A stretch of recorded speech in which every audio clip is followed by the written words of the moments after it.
সন্দেশখালী পথে রয়েছেন রাজ্যপাল সিভি আনন্দ বোস। আজ কলকাতায় ফেরার পরেই বিমানবন্দর থেকে সন্দেশখালীর উদ্দেশ্যে রওনা দেন, আর তারপর বামনপুকুর বাজারে রাজ্যপালকে উদ্দেশ্য করে কালো পতাকা দেখানো হয়। রাস্তার পাশে দাঁড়িয়ে থাকা মানুষ কালো পতাকা দেখান রাজ্যপালের উদ্দেশ্যে। বেশ কিছুক্ষণের জন্য রাজ্যপালের কনভয় আটকে পড়ে, তারপর ফের সন্দেশখালীর উদ্দেশ্যে রওনা দেয় রাজ্যপালের কনভয়।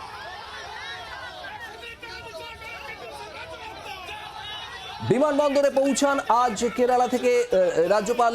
বিমানবন্দরে অবতরণ করেন এবং সেখান থেকেই সন্দেশখালীর উদ্দেশ্যে বেরিয়ে যান।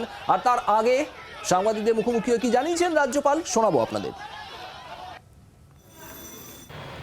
When I heard the shocking and shattering tale of the incidents which took place in Sandeshgali, I have cut short my program there. I'm going to Sandeshgali to see for myself what is the real Sandesh from the gullies of Sandeshgali. I'll react to you after seeing that place. সন্দেশখালীতে কি ঘটছে তা জানতে চান, সেখানকার মানুষের কি বক্তব্য জানতে চান। রাজ্যপালের এমনটাই প্রতিক্রিয়া আপনারা শুনছিলেন সাংবাদিকদের সামনে, এবং এরপরেই সন্দেশখালীর উদ্দেশ্যে রওনা দেন রাজ্যপাল। এই মুহূর্তে দুই ছবি আপনারা দেখছেন। সন্দেশখালীর পথে ধামাখালীতে পৌঁছান একটু আগে রাজ্যপাল, আর অন্যদিকে আজ বিজেপি বিধায়কদের প্রতিবাদ বিক্ষোভে উত্তাল হয় বিধানসভা। সেখানে সন্দেশখালী সঙ্গে আছি এই টি শার্ট পরে বিজেপি বিধায়করা যান, সেখানে তুমুল হট্টগোল। আর এরপর 6 বিজেপি বিধায়ককে সাসপেন্ড করেন বিধানসভা স্পিকার। সন্দেশখালীর পথে রাজ্যপাল সিভি আনন্দ বোস, যদিও পথে পথে তার কনভয় আমরা দেখি যে বাধাপ্রাপ্ত হয়, কারণ স্থানীয় বাসিন্দারা, গ্রামবাসীরা, তাদের হাতে প্লাকার্ড ছিল এবং সেখানে কেন 100 দিনের টাকা, কেন আবাসের টাকা পাচ্ছি না, সেই দাবি জানানো হয়। গো ব্যাক স্লোগানও ওঠে। এবং এই মুহূর্তে রাজ্যপালের কনভয় ঠিক কোথায় রয়েছে? সন্দেশখালীতে পৌঁছে গিয়েছেন রাজ্যপাল সিভি আনন্দ বোস। আমরা আরো জানবো, আমাদের সঙ্গে রয়েছেন আমাদের প্রতিনিধি অয়ন, রয়েছেন আমাদের সঙ্গে অয়ন ঘোষাল। অয়ন, সন্দেশখালীতে পৌঁছে গিয়েছেন রাজ্যপাল সিভি আনন্দ বোস, এখন এই মুহূর্তে কি চলছে?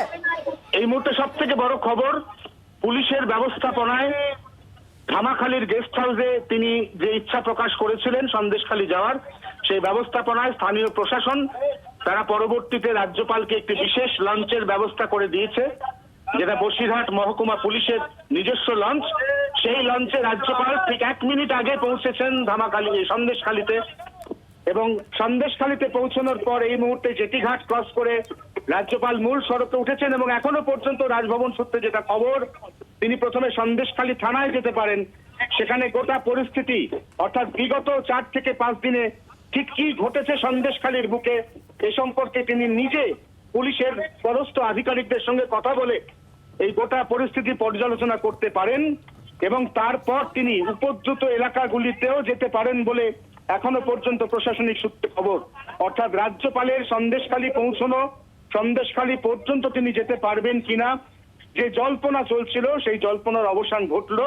ধামাখালী থেকে পুলিশের ব্যবস্থাপনার বিশেষ লঞ্চে এই মুহূর্তে সন্দেশখালী পৌঁছলেন রাজ্যপাল সিভি আনন্দ বোস। বাংলার আওয়াজ, বাঙালির আবেগ, জি 24 ঘন্টা।